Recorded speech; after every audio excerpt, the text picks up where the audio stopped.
uma mudança da relação, né, do contato humano, tanto do contato eh, físico, né, de pele a pele, quanto do contato intelectual e afetivo das pessoas até, né. Então, só para a gente relembrar como é que acontece a transmissão da Covid-19. A gente sabe que a forma mais eficiente de transmitir a Covid-19 é através de gotículas que a gente elimina quando a gente fala, quando a gente tosse, quando a gente espirra e até quando a gente canta. Essas gotículas nem sempre são tão visíveis, às vezes elas são bem menores e algumas delas, quando elas são bem pequenininhas, elas conseguem ficar suspensas no ar, que é quando a gente chama de aerossol, né? Todas essas formas são mecanismos bastante eficientes de transmissão e que a máscara acaba tendo agora um papel importante para diminuir a eliminação dessas gotículas no ambiente. O outro jeito de passar é quando a gente tem um contato direto com outra pessoa, de pele a pele. E tipicamente, né, o local do corpo que é mais arriscado para a gente ter contato acaba sendo a mão. Óbvio que se a gente dá beijo e abraça, o próprio rosto acaba sendo uma forma de contato bastante perigosa também. Mas as mãos também são uma forma importante porque a mão toca um monte de coisa, um monte de objetos e eventualmente depois a gente usa as mãos para coçar o olho, para limpar o óculos, para comer. E aí a mão é um veículo muito importante de transmissão dessa doença. E por fim, Covid pode sobreviver em várias superfícies de objetos, por exemplo, se alguém tossiu, falou, espirrou em cima da maquininha de cartão, ou na mão antes de apertar o botão do elevador, ou antes de mexer na maçaneta, corrimão e outros objetos que muita gente toca, né? As gotículas podem ficar depositadas nesses objetos, e aí a pessoa que mexe neles e depois, sem lavar as mãos, sem higienizar, toca no rosto, acaba se infectando também, tá? Então a gente tem que ter em mente esses três mecanismos: gotículas, contato direto, objetos, né? Tem um artigo que foi publicado bem no começo da pandemia, que gerou bastante preocupação, que tentou quantificar quantas horas o vírus permanecia viável, né, em diferentes materiais, justamente para tentar avaliar qual que era o papel e a importância dessa transmissão por objetos, tá? Então, como aerossol flutuando no ar, né, o vírus chega a durar até 3 horas. Se for em superfície de cobre, ele dura até 4 horas. Outros metais, até 48 horas. Papelão, que é mais ou menos a mesma coisa que papel, né, em termos da duração do vírus, até 24 horas. E plástico, até 72 horas. Então, aparentemente, né, ele é um vírus que resiste bastante no ambiente, nesse tipo de material. E aí, um pouco por conta disso que a preocupação bem grande com, sei lá, compras e objetos que as pessoas compartilham ficou tão importante para o caso da Covid-19 também, tá? E aí, quem é que transmite a infecção? Quem são as pessoas potencialmente transmissoras, né? A gente tem, em primeiro da lista, a pessoa sintomática, ou seja, aquela que está com tosse, com dor de garganta, com febre, com um pouco de falta de ar, com dor no corpo, né? Essa pessoa claramente é a que tem maior capacidade de transmitir, tem maior quantidade de vírus nas secreções e passa mais para as pessoas ao redor, né? Também são transmissoras aquelas que a gente chama de pré-sintomáticas, né? Então, por exemplo, eu tive contato com uma pessoa com Covid, não soube que eu tive esse contato, e aí eu vou ter febre hoje à noite, amanhã, né? As pessoas que estão incubando a infecção e ainda não começaram a manifestar sintomas, elas passam, excretam o vírus entre.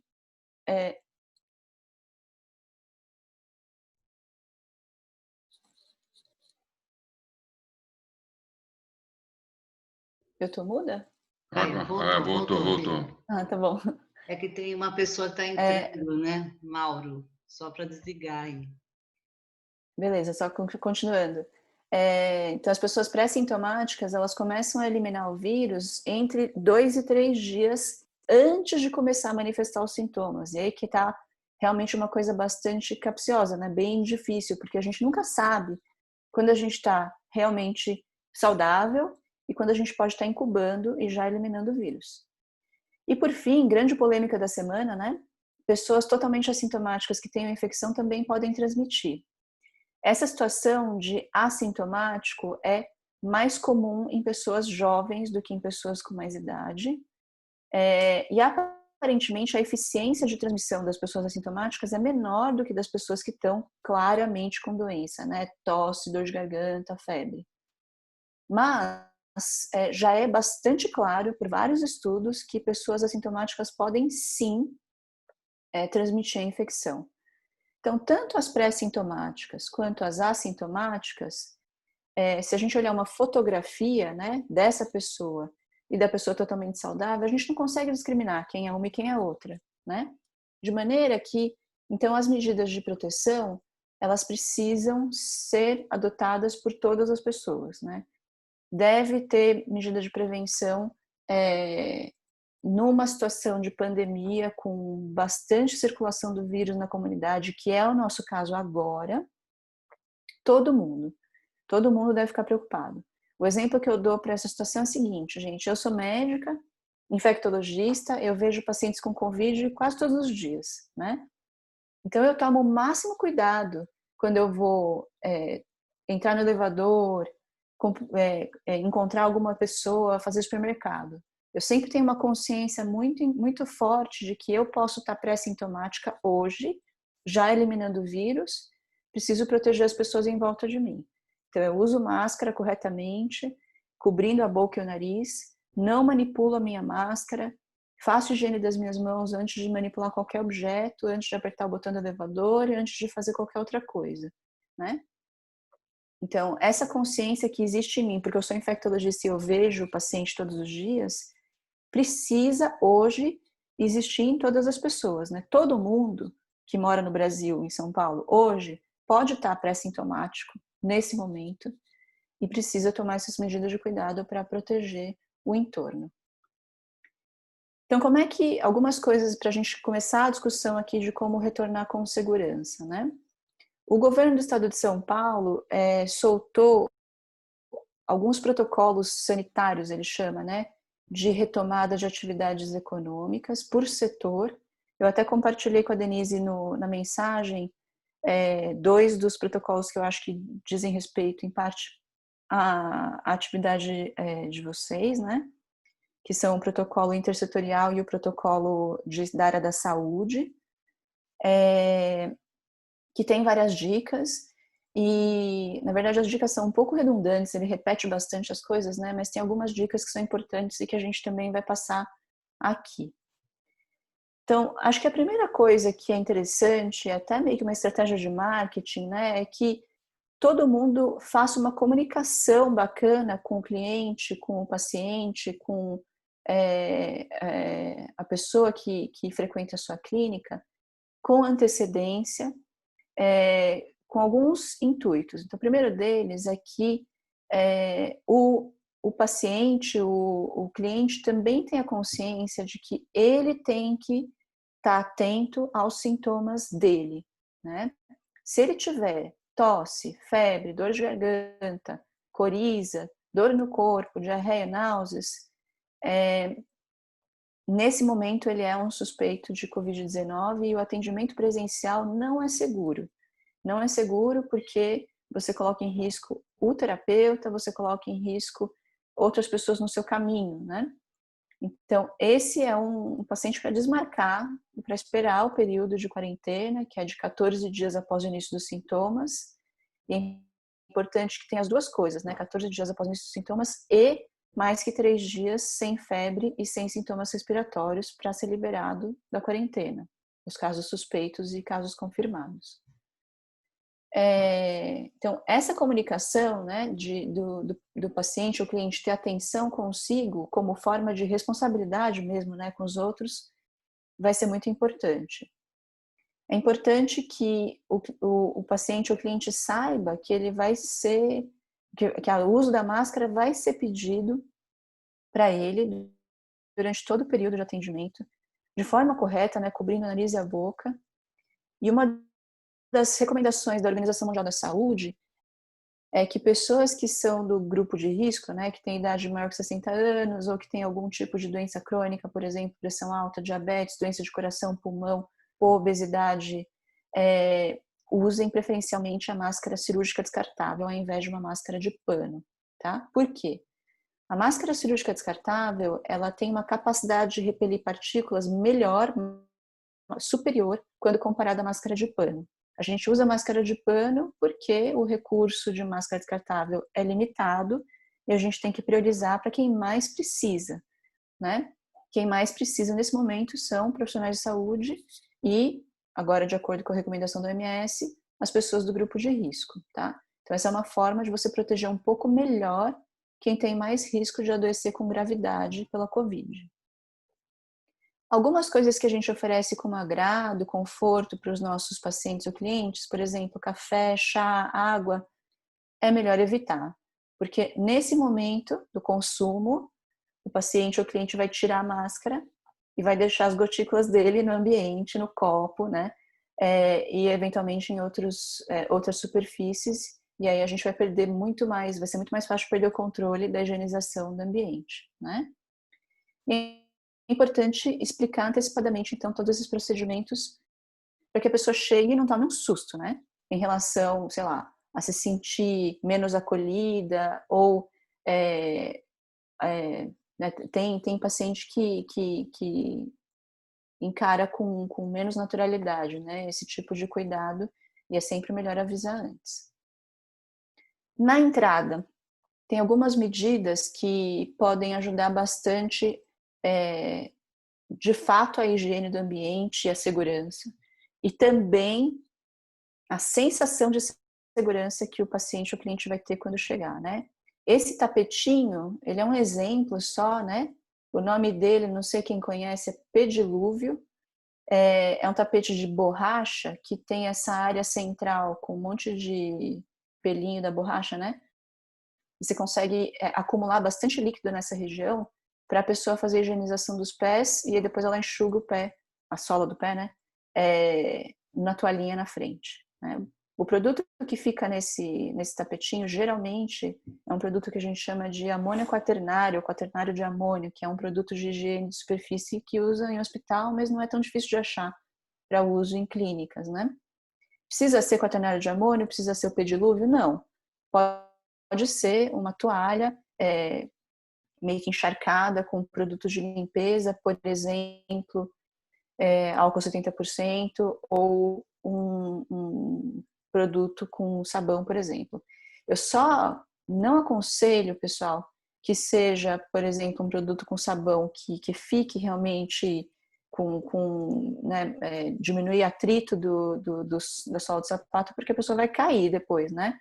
Então, acho que esses produtos que não fazem deslizar, escorregar, são melhores para esse tipo de superfície do que um sabão, né? Vejam, a importância de limpar sapato tem sido um pouco hipervalorizada, na minha opinião, né? Tem que dar um azar muito grande de você pisar numa quantidade grande de secreção, gotícula com Covid, suficiente para grudar na sola do seu sapato e você trazer andando para casa, e depois essa sujeira da sola do sapato ter contato com a boca, os olhos ou o nariz de outra pessoa. É incomum isso acontecer, a não ser que você tenha uma criança pequena que se arrasta no chão e lembra o chão, né? Do contrário, é difícil acontecer. Só que essa é uma das medidas que ajuda a melhorar a sensação de segurança das pessoas, né? Porque justamente a gente tem esse fantasma de que a calçada está imunda e vai trazer para todo o interior da casa a sujeira. Essa caixa eu coloquei aqui só para representar um local, superfície específica, fácil de limpar, em que a pessoa vai deixar as coisas dela, né? Bolsa, óculos, chave, o que quer que ela tenha trazido aí do carro dela ou da rua, e que você tem mais a segurança de que fica num lugar restrito, ao invés de colocar em qualquer móvel ou em qualquer mesa, que você vai ter mais dificuldade de controlar a higienização entre um cliente ou paciente e outro, né? E, é claro, o acesso fácil a uma forma de higienização da mão efetiva. Pode ser pia com água e sabão, pode ser álcool em gel. Várias empresas, né, supermercado, eu vi, disponibilizaram aqueles estandes de álcool em gel que você pisa, né, e aí tem um pedalzinho que faz sair o produto. Não faz tanta diferença isso não, né, porque veja, mesmo que eu tivesse Covid contaminando essa superfície aqui, logo em seguida as duas mãos vão ser higienizadas pelo álcool em gel, né, então não vai ter tanto problema. No caso da pia, quando a gente vai lavar as mãos, o recomendado é ter papel descartável. E com papel descartável, depois que você enxugou as mãos, você fecha a torneira, né? A gente tem as etapas de higienização das mãos, seja com água e sabão, seja com álcool em gel. Acho que todo mundo sabe, mas vale a pena, sei lá, retomar, né, reforçar, que a gente precisa aplicar o produto, sabão ou álcool em gel, em quantidade suficiente na palma da mão, esfregar bastante uma palma contra a outra, né? Vários movimentos, esfregar os dorsos das duas mãos, e aí nesse movimento você aproveita para lavar entre os dedos, né? Depois disso você faz a mão em concha e lava as pontas dos dedos, ou esfrega as pontas dos dedos. Depois disso, a vez do polegar, que você vai esfregar com o movimento rotatório, desde a base do polegar até a ponta, né? E por fim, os punhos. E o processo todo é para durar mais ou menos 30 segundos. Tá bom? É importante prestar atenção na qualidade do álcool em gel, né? Um dos problemas de vários locais que eu tenho frequentado é que se oferece um álcool em gel de qualidade ruim, né? Que fica com muito resíduo na mão e que é desagradável depois de ficar a sensação do álcool na pele, né? Em relação ao ambiente que vai receber o nosso cliente ou paciente, né? É importante que a gente dê uma limpada, né?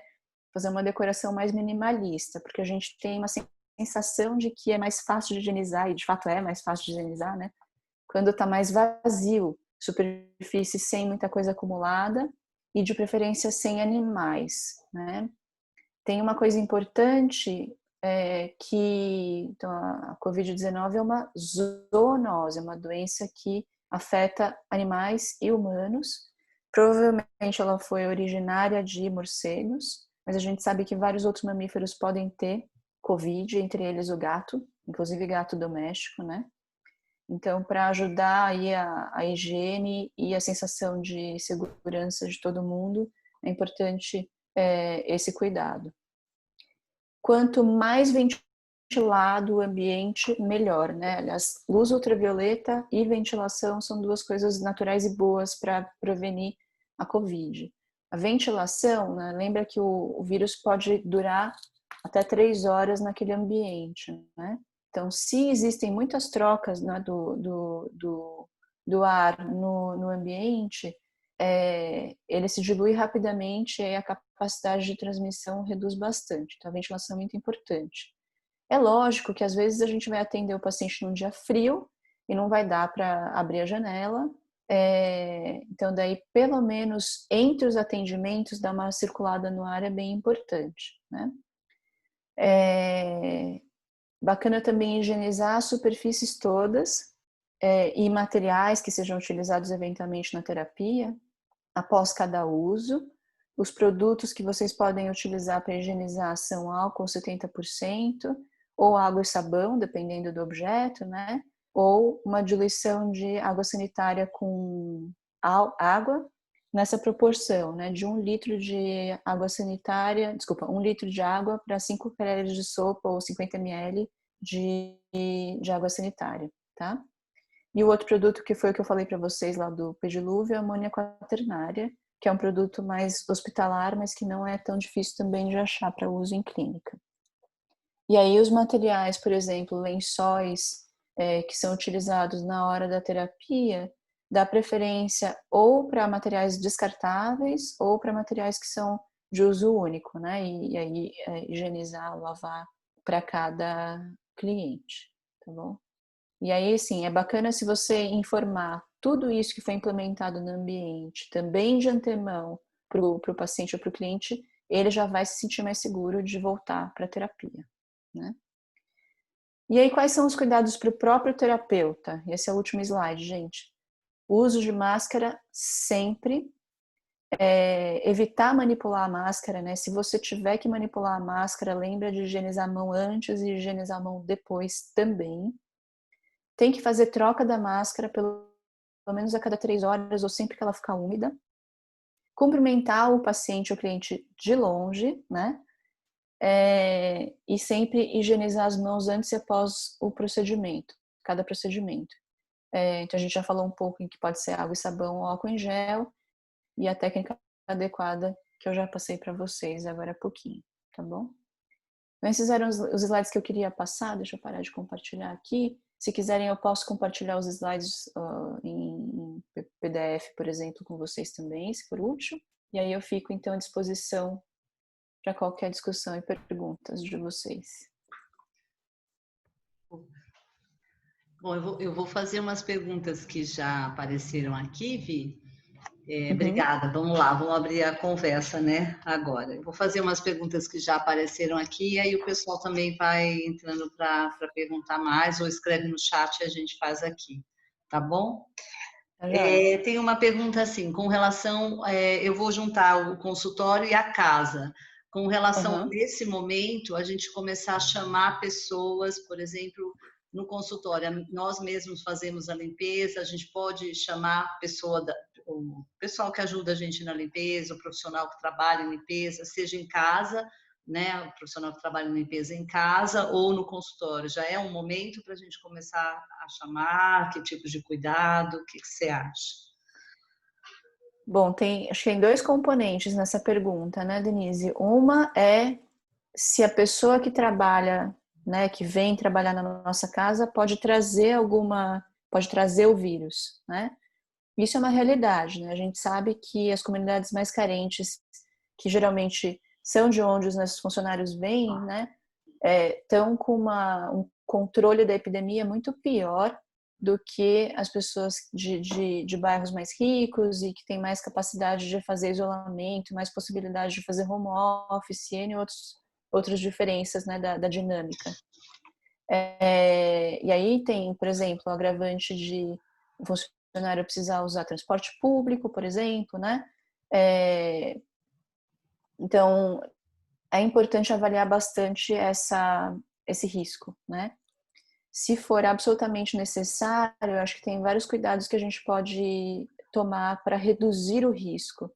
Então, flexibilizar o horário de entrada e saída para que esse funcionário não pegue o transporte público no horário de pico, fornecer para ele máscaras para que ele use sempre, tenha troca para fazer sem qualquer dificuldade, fornecer para o funcionário também frasco de álcool em gel para que ele possa fazer higiene das mãos, pedir para que ele permaneça sempre de máscara durante todo o período de trabalho, né?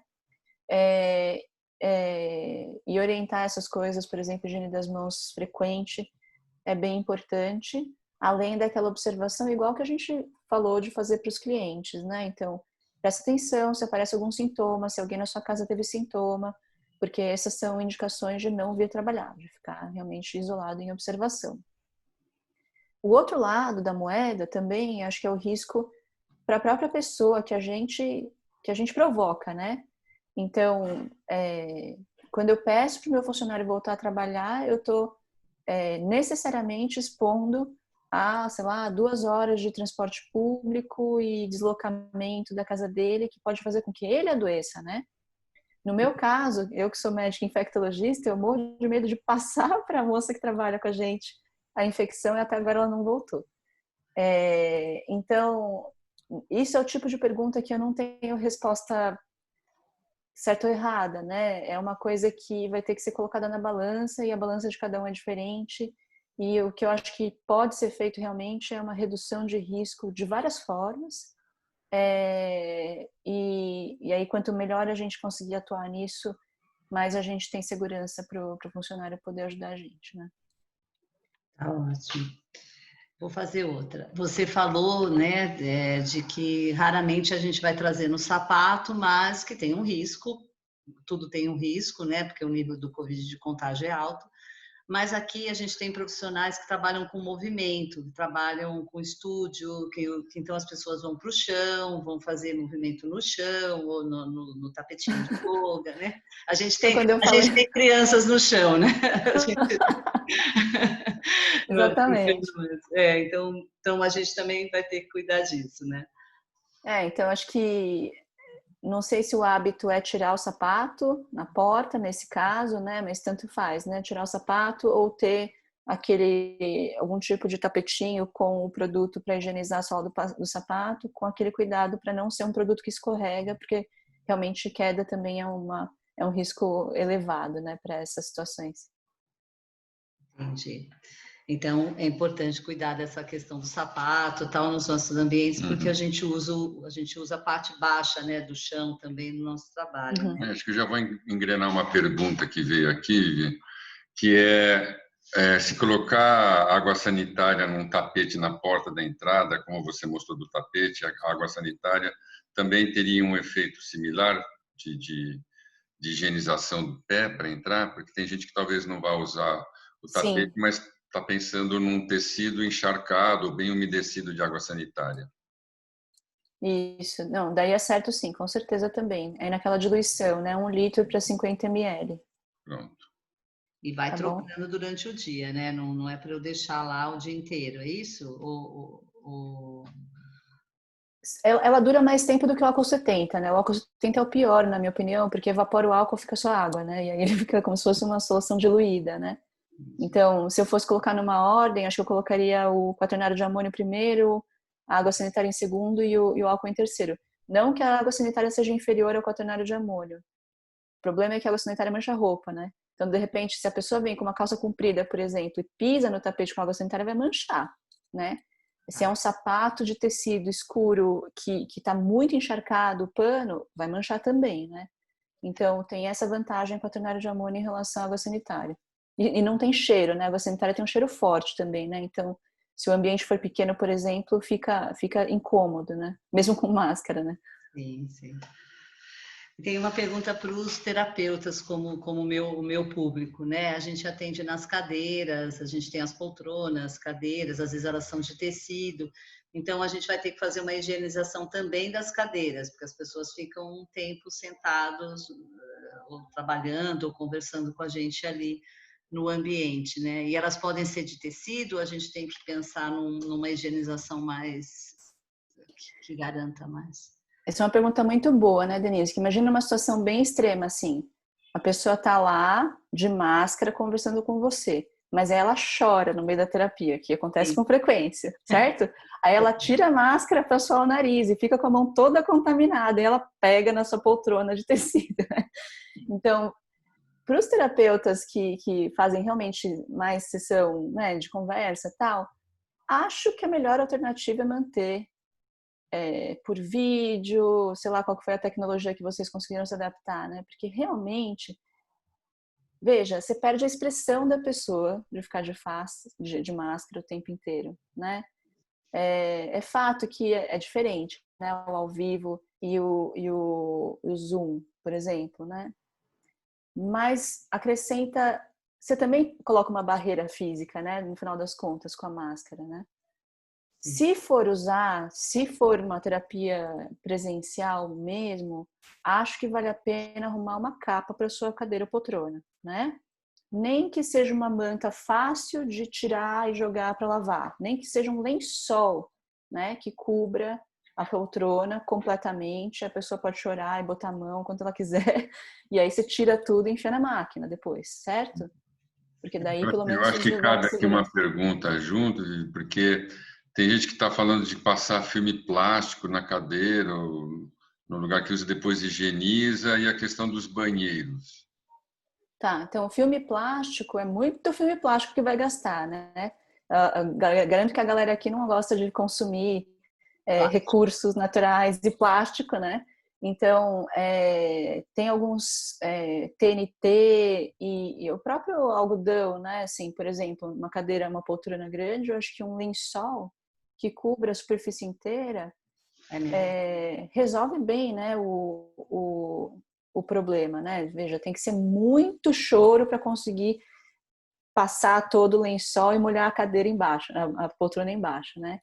Então, na minha opinião, seria uma alternativa um pouco melhor ao plástico. Qual foi a outra coisa que você falou, Yanis? É sobre a higienização de banheiros. É porque Certo, então, é a questão da mesma questão da higienização, né?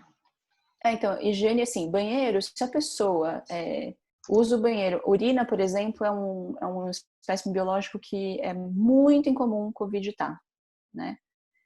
E fezes tem Covid, mas é difícil a pessoa fazer número 2 na clínica, né, no consultório, né? E aí, por exemplo, acho que a recomendação lá naquela recomendação do começo, né? Então, pedir para o cliente, para o paciente manter o uso de máscara mesmo quando vai ao banheiro, etc, né? Então, beber chá, escovar o dente, é para fazer na sua casa, não é para fazer na clínica, né?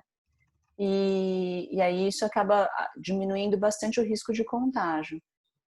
A frequência de higienização do banheiro, especialmente se for um que vai ser utilizado por paciente, tem que aumentar, né? O que eu sugiro é que essas superfícies de espelho, pia, né, todas sejam higienizadas pelo menos 2 vezes por dia, com algum produto desinfetante comum, álcool 70, não tem muita frescura em relação ao produto, mas é importante que as superfícies sejam higienizadas com mais frequência.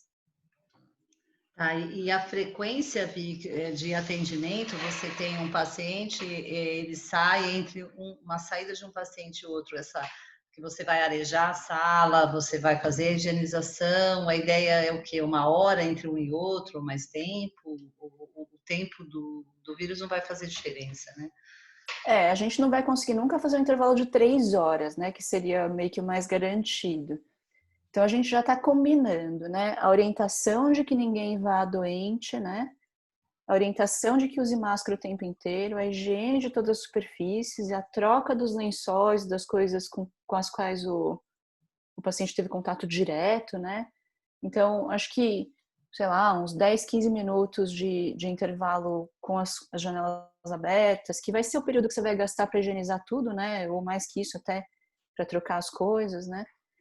Então, na verdade, o timing de consultas vai ter que ser repensado um pouquinho, mas não precisa ser um período tão extenso assim, porque todas as outras medidas já estão sendo tomadas, né? Uhum.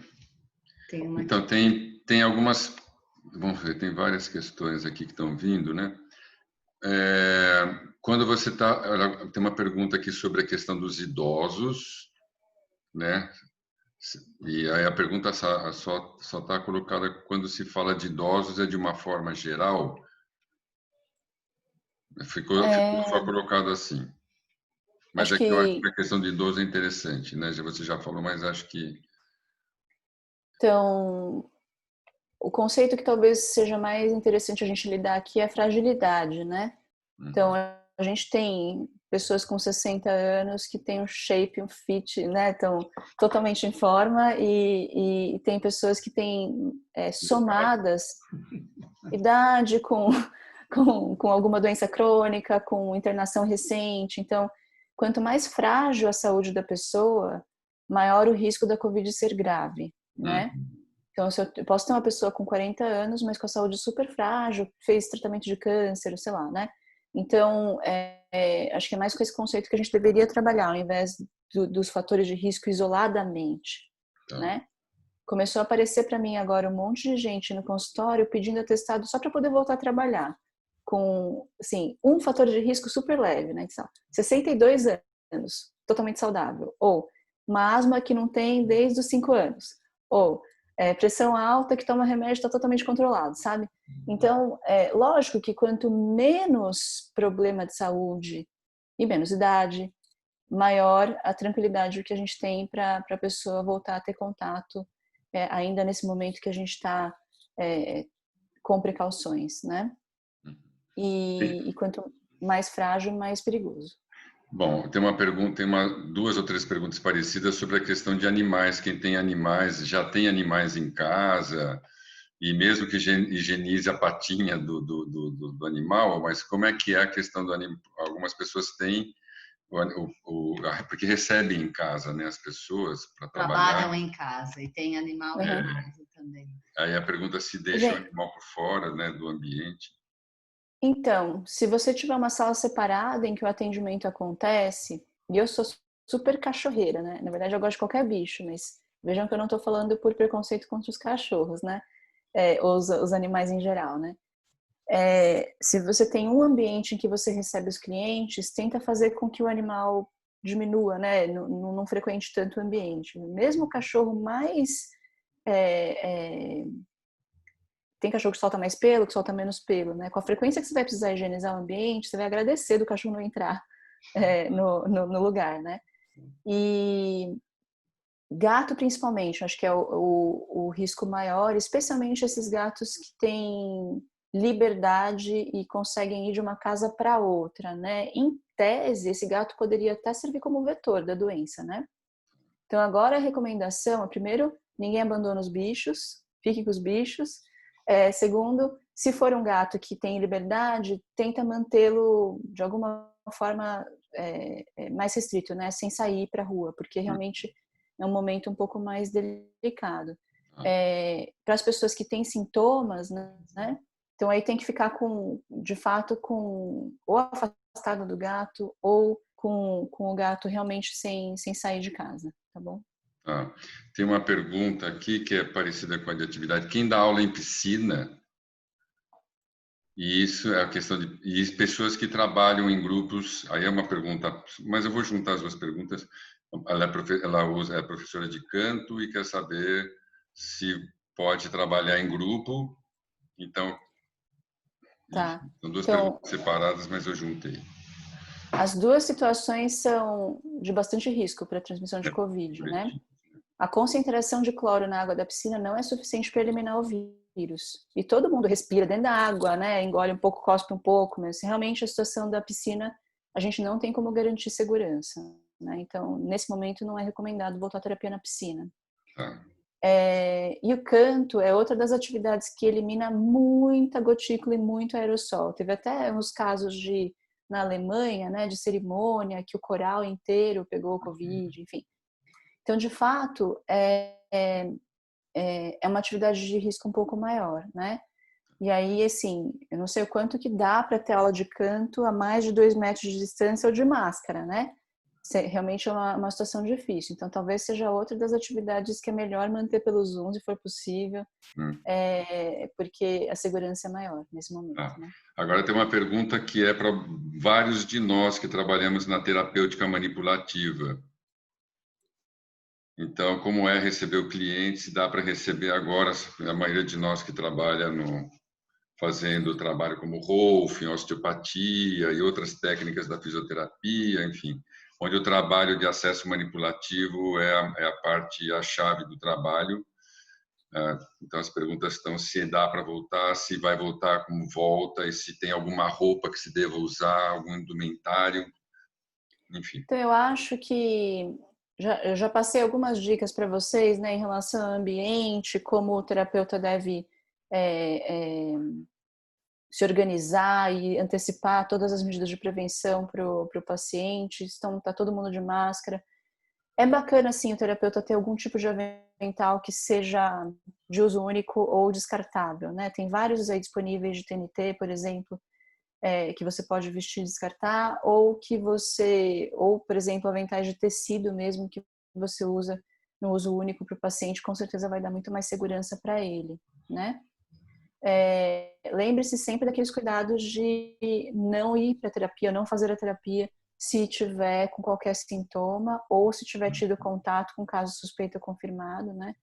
E higiene das mãos muito cuidadosa sempre, né? Então, é até uma forma, né, de demonstrar agora cuidado e respeito com o cliente, com o paciente, fazer a higiene de forma, assim, super cuidadosa, com todos os passos, demorando 30 segundos na frente dele, que com certeza vai ajudar a dar segurança.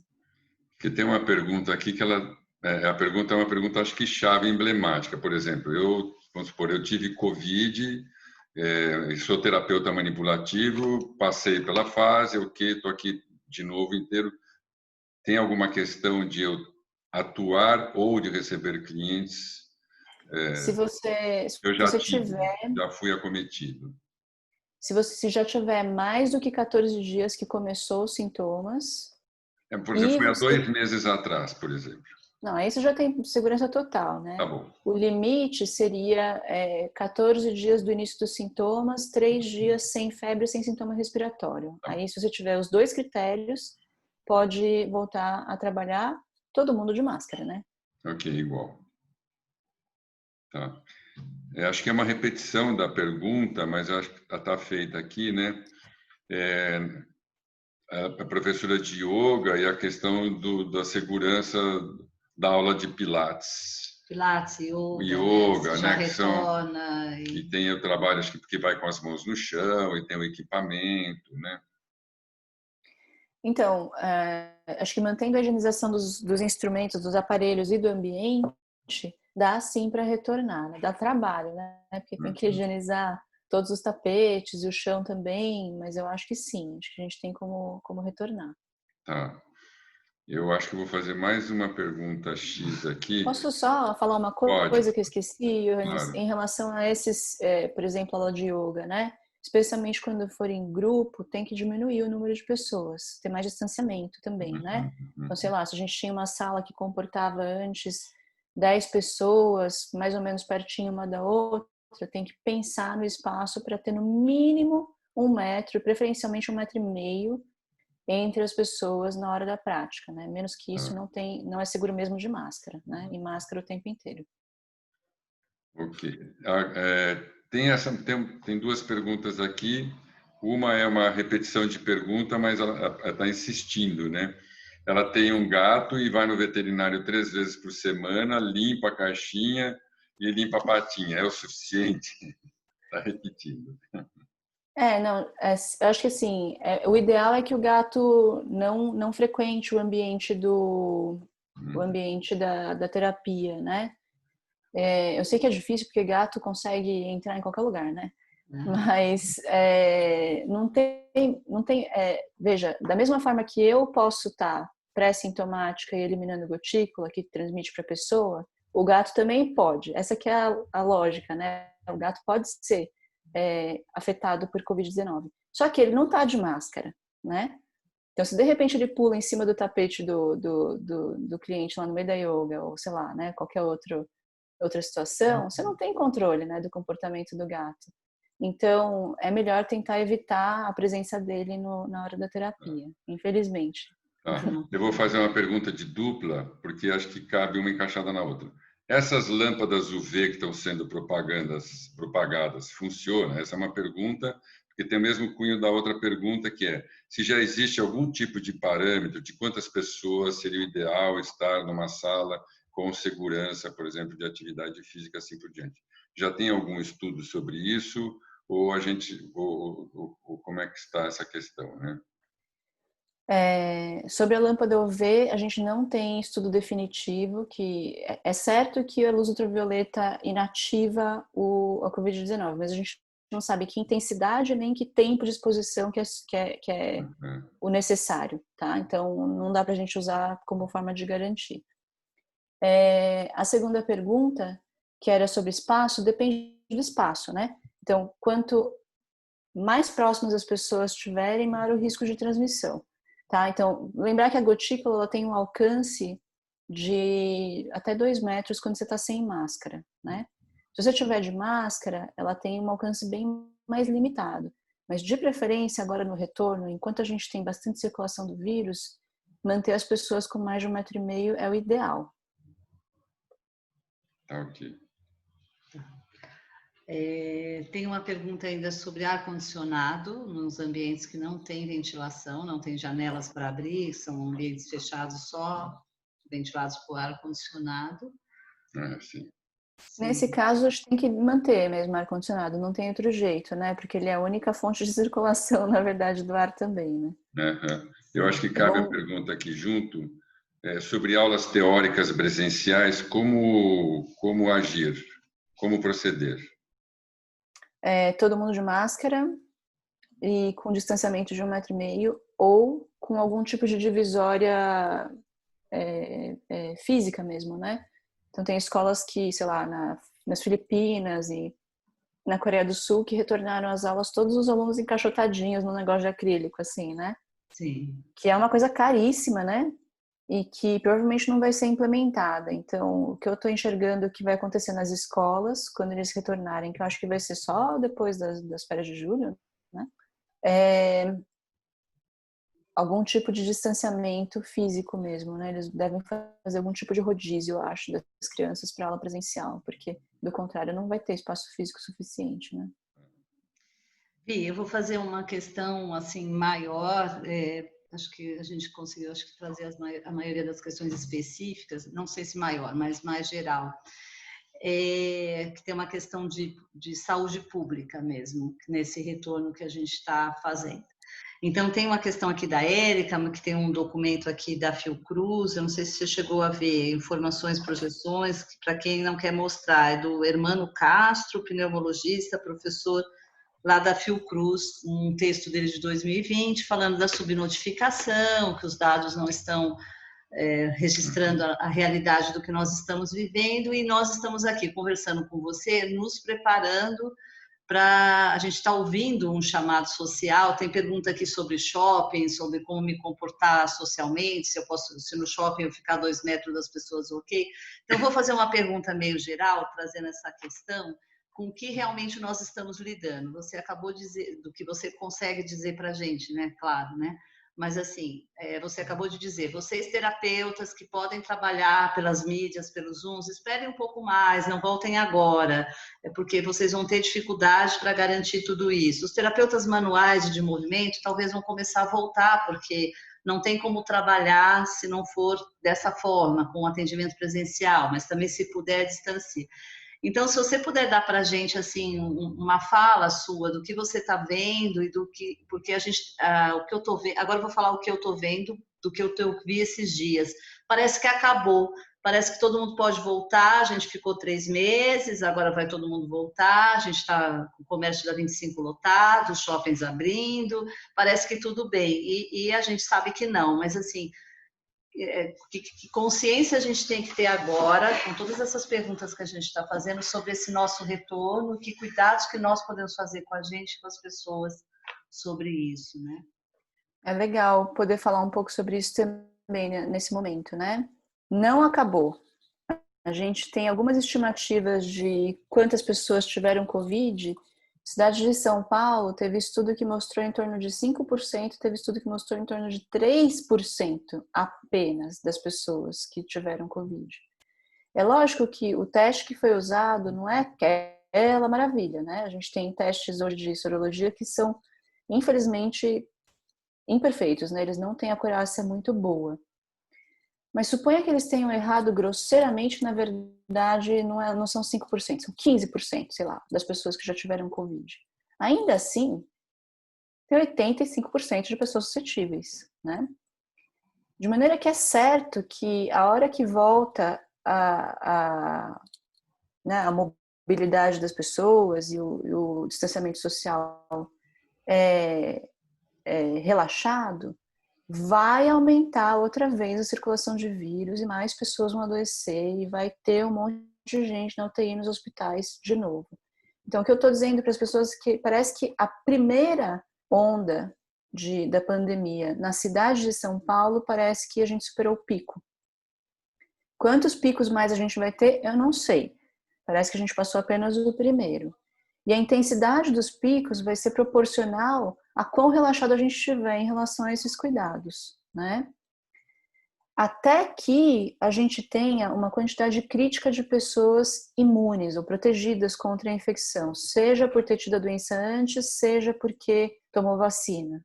A vacina está longe, infelizmente, de estar disponível para uso para as pessoas, né?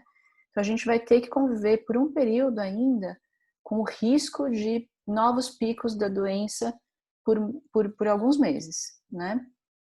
Por isso a necessidade da gente ter cuidados, porque quanto mais circulação tem na comunidade, maior o risco da sua mãe pegar, mesmo fazendo todas as medidas de prevenção, né? Eu estou cansada de ver caso de idoso, pessoas com problemas de saúde que estavam neuroticamente quarentenadas e mesmo assim acabaram pegando, a gente não sabe direito como, porque a transmissibilidade dele é alta. Logo, se circula muito, mesmo com muito cuidado, algumas pessoas vão pegar, né? Então, se a gente puder diminuir a circulação com o que for possível, é legal manter. Não faz sentido uma aula teórica que está bem adaptada no Zoom passar para presencial agora. Não faz sentido. Se eu puder levar os alunos para a faculdade só no dia da prova, é melhor do que levar 5 dias da semana. Eu diminuo o número de ônibus, a lotação, a exposição que eles acabam tendo, né? Então, eu vou ter reunião, por exemplo, na faculdade, semana que vem, a respeito da programação de retorno. Gente, tem que ficar programado para manter tudo que for possível, né?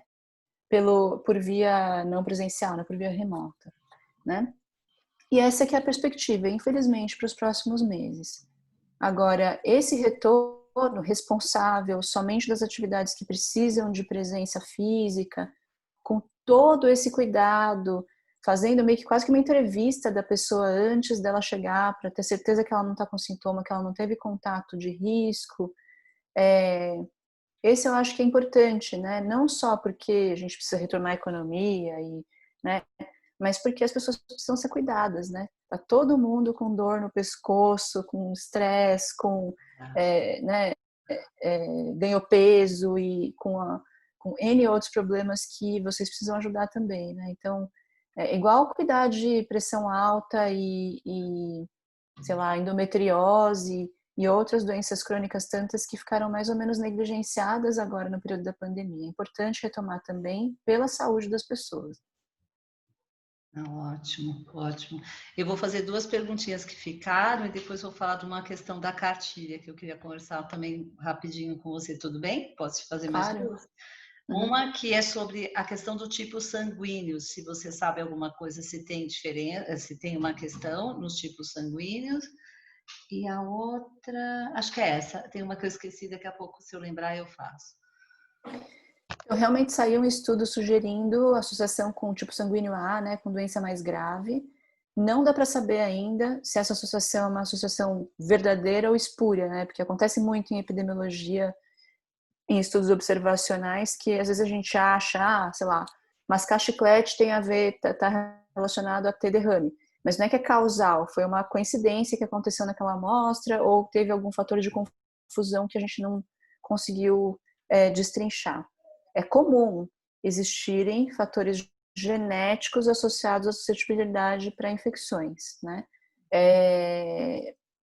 Não temos certeza ainda dessa história do tipo sanguíneo, se é verdadeira ou se é uma associação espúria, né? Então, essa parte era isso. Teve outra pergunta, Denise? Tinha uma pergunta sobre tecido, sobre na roupa, né? O Covid na roupa, se ele tem muita aderência e então encostar o tecido, enfim. Tem que o método mais eficiente de grudar no tecido seria se alguém tossir ou espirrar em você e a gotícula direto cair no tecido, né? De você com seu braço esbarrar no metrô e levar embora é bem menos eficiente, né? Ninguém precisa sair botando o cotovelo o tecido do cotovelo na boca, né? Mas é pouco eficiente, né? O tecido. O que eu tenho feito, toda vez que eu retorno de casa, eu acho que todo mundo, na verdade, né, é botar tudo para lavar, né? Porque daí o sabão, ele quebra realmente a parte de gordura da membrana do vírus e neutraliza. Esse é o mecanismo, ele quebra a gordura, né? Tá certo. Bom, quando eu conversei com você, quando você me falou e você falou hoje, quando você abriu, da gente talvez... Posso fazer uma última pergunta, a penúltima, né? Porque a gente não falou da máscara de acrílico e várias pessoas levantaram essa questão, né? Essa de acetato, mesmo em trabalhos de terapia manipulativa. A pessoa põe, deve colocar luva, imagino, porque ela coloca aqui, coloca a máscara e fica a menos de 1,5 metro do cliente. E os dentistas, não sei se ela é dentista, né? Dentista é outra história, né? Dentista, a gente espirra um monte de coisa no procedimento dentário, né? Então, a pessoa não pode proteger só o rosto. Primeiro, assim, o cliente está de boca aberta, sem máscara, né? Então, ali o dentista é altissimamente exposto, né? O dentista tem que usar máscara, de preferência N95, e não a máscara cirúrgica nem a de tecido. N95 é aquela máscara mais grossa, né? Que realmente oclui bem, assim, no rosto e protege muito mais contra aerossol e gotícula. E o dentista tem que proteger os olhos, porque a mucosa dos olhos não está protegida pela máscara. Então tem duas formas, ou ele usa óculos de proteção, ou ele usa face shield, que é aquela máscara que cobre o rosto inteiro. Face shield geralmente é melhor, porque ela realmente cobre a superfície do rosto inteira, né? Óculos eventualmente pode escapar uma gotícula que ele não cobriu, né? E a face shield embaça menos. É muito incômodo usar o óculos junto com máscara, porque você fica respirando e aí embaça todo o óculos, você não enxerga, né? O dentista precisa enxergar, né? Então, essa situação, sem dúvida, tem que usar face shield, ponto. O terapeuta, que não vai trabalhar com o doente de boca aberta, né? Menos necessidade de usar face shield. Se for usar face shield como medida extra, para cobrir também a região dos olhos, vai que sai, né? Alguma gotícula, mesmo com a máscara, né, do cliente, nunca usar a face shield sozinha. É obrigatório usar máscara junto com a face shield. Por quê? A face shield, ela fica aqui, ó, ela fica na frente do rosto, bem aberta, né? A gente recomenda que a máscara, para proteger a saída das gotículas, fique justa no rosto, né? A face shield fica totalmente afastada, então ela não protege a eliminação de gotículas pela pessoa que está usando a face shield. Tá? Então, se for usar face shield, é obrigatório usar máscara, bem justa ao rosto, tá bom? Para que vai servir a face shield? Para proteger os seus olhos de gotícula que vem da pessoa. Se o cliente está usando máscara o tempo inteiro, não sai voando gotícula. Então, em tese, você não precisa ficar usando face shield ou óculos se ele está de máscara, tá? Dentista é diferente. Obrigado.